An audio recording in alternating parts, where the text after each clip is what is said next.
Okay, hey, what's up, ladies and gentlemen? My name is Daniel, and here is my review on the Delrin 4 1/8 inch Delrin Trapper.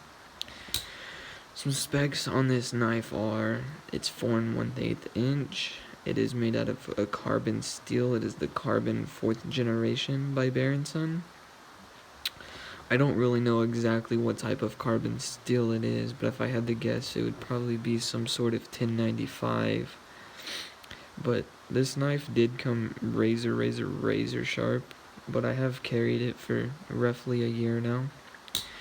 At first, I was carrying it in my front pocket, but I decided to go ahead and buy a leather sheath. It is a cross draw style. It's done well. It's good for the money. It was $15, but see, the knife will just go in there like that, and we'll hook it onto your belt. I'll usually put a belt loop right here, so it'll hold it very snug and firm. It does hold it pretty tight, it won't come out, but it's loose enough to get it out fast whenever you need it. This knife I have used crazy. It used to be razor sharp, like I said before, but I haven't even sharpened it, but it gets the job done. The Trapper knife here has two different style of blades.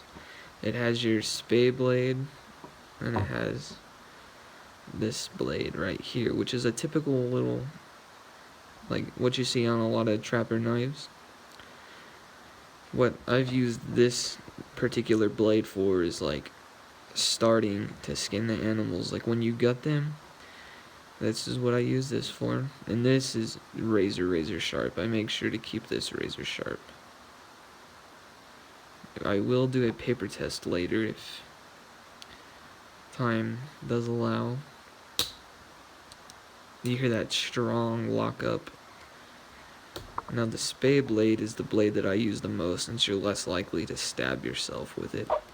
Because I have used this, like, I worked out on a farm for quite a bit, and getting on and off the tractor and using the knife on the tractor and everything, I have dropped it a few times, so having this spay blade saved my feet, They might not have gone through my boots, but what if it hits my leg or something?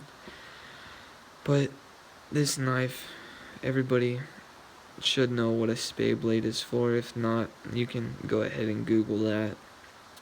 But it works really well for what it is intended to be used for.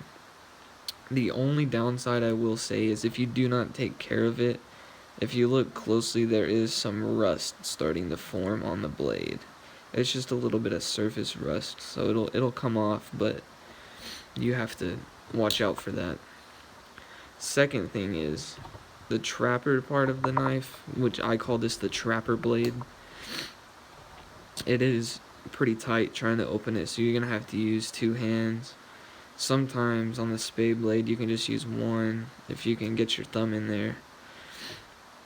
But this knife is razor sharp. See, it passes with flying colors.